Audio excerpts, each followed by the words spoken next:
जय श्री कृष्णा। राधे राधे साथियों। स्वागत है आपका हमारे YouTube चैनल हर हर भक्ति में। आप पर और आपके परिवार पर भगवान की कृपा हमेशा बनी रहे। आज के इस वीडियो में हम माघ मास के कृष्ण पक्ष की एकादशी, जिसे सठ तिला एकादशी भी कहते हैं, की व्रत कथा को सुनेंगे।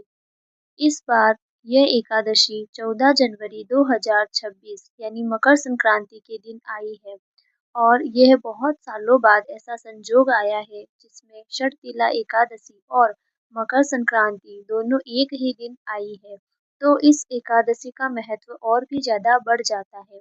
आज के दिन भगवान श्री हरि विष्णु और सूर्य भगवान की पूजा की जाएगी। तो आज हम सुनेंगे षटतिला एकादशी की व्रत कथा। षटतिला एकादशी माघ मास के कृष्ण पक्ष में आती है। इस एकादशी का संबंध भगवान विष्णु से है और इसमें तिल का विशेष महत्व बताया गया है। षटतिला का अर्थ है तिल से जुड़े 6 पुण्य कर्म। शास्त्रीय मान्यता पद्म पुराण के अनुसार जो व्यक्ति षटतिला एकादशी के दिन श्रद्धा से व्रत करता है और तिल का दान करता है, उसके पूर्व जन्मों के पाप भी नष्ट हो जाते हैं। इस दिन तिल से किए जाने वाले 6 कार्य अत्यंत पुण्यकारी माने गए हैं। पहला, तिल मिले जल से स्नान करना। दूसरा, तिल का उपटन लगाना। तीसरा, तिल से हवन करना।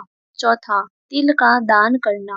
पांचवा, तिल का सेवन करना और छठा, तिल से भगवान श्री हरि विष्णु की पूजा करना। इन 6 कर्मों के कारण ही इस एकादशी को षटतिला एकादशी कहा जाता है। इस व्रत को करने से मनुष्य के पापों का नाश हो जाता है, मनुष्य की दरिद्रता और ऋण से मुक्ति मिलती है, अकाल मृत्यु का भय भी समाप्त हो जाता है, संतान सुख की प्राप्ति होती है, घर में सुख शांति और समृद्धि बनी रहती है, मोक्ष का मार्ग प्रशस्त होता है और षटतिला एकादशी का व्रत करने वाले मनुष्य पर भगवान श्री हरि विष्णु की परम कृपा बनी रहती है। इस दिन तिल का विशेष महत्व है। तिल को पितरों का प्रिय माना गया है। माघ मास में तिल का दान करना 1000 गुना फल देता है। तिल शुद्धता और तप का प्रतीक है। षटतिला एकादशी केवल उपवास नहीं, बल्कि दान, त्याग और भक्ति का पर्व है। इस दिन तिल का छोटा सा दान भी भगवान विष्णु को अत्यंत प्रिय होता है। तो आइए अब हम सुनते हैं षटतिला एकादशी की व्रत कथा। पौराणिक कथाओं के अनुसार प्राचीन काल में एक गांव में एक बूढ़ी ब्राह्मणी रहती थी। वह सदैव धर्म कर्म में लगी रहती थी। धर्म कर्म में लगने रहने के बावजूद वह पूजा के उपरांत दान नहीं करती थी। उसने कभी भी देवताओं के निमित्त अन्न या धन का दान नहीं किया था।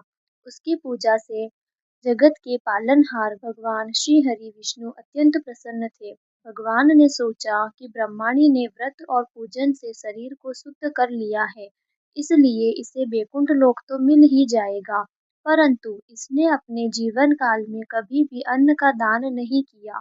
ऐसे में बैकुंठ में इसे भोजन कैसे मिलेगा। एक दिन भगवान विष्णु दान मांगने वाले के वेश में ब्रह्माणी के पास गए और उन्होंने भिक्षा मांगी। ब्रह्माणी ने भिक्षा में उन्हें एक मिट्टी का ढेला दे दिया। भगवान उसे लेकर बैकुंठ लोक में लौट आए। कुछ दिन बाद ब्रह्माणी की मृत्यु हो गई।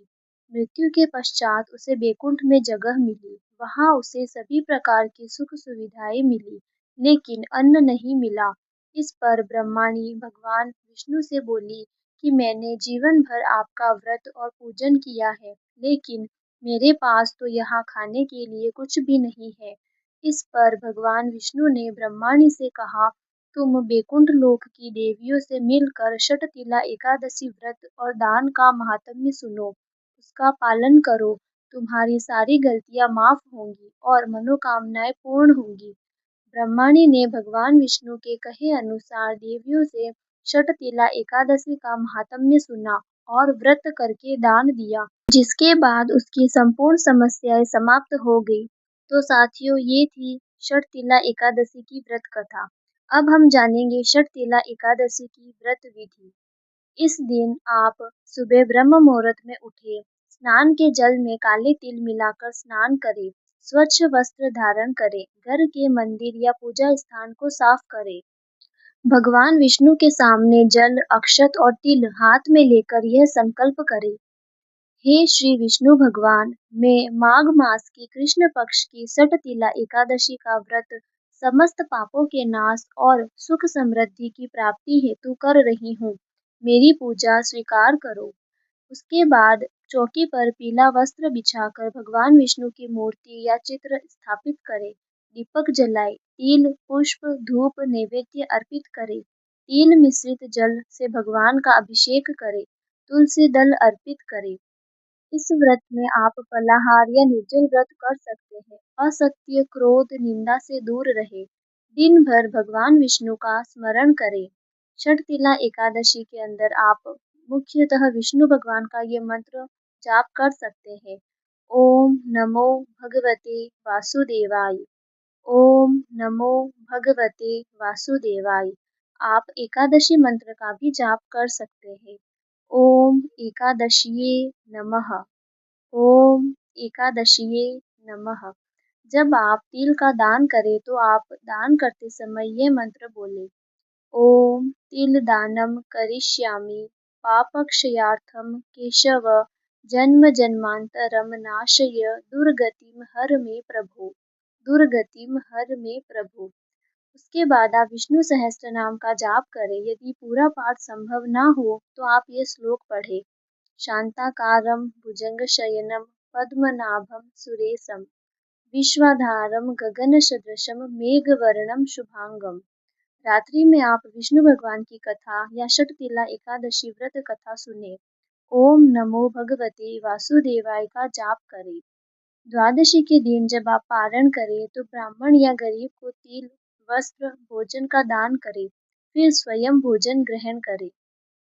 तो साथियों, ये थी षटतिला एकादशी की संपूर्ण व्रत कथा। आपको हमारा ये वीडियो कैसा लगा कमेंट में ज़रूर बताइएगा, और अगर आपको हमारा ये वीडियो अच्छा लगा हो तो प्लीज़ इसे लाइक कीजिएगा और हमारे यूट्यूब चैनल हर हर भक्ति को सब्सक्राइब कीजिए, ताकि आपको ऐसी ही और पौराणिक और रोचक कथाएं सुनने को मिल सके। धन्यवाद।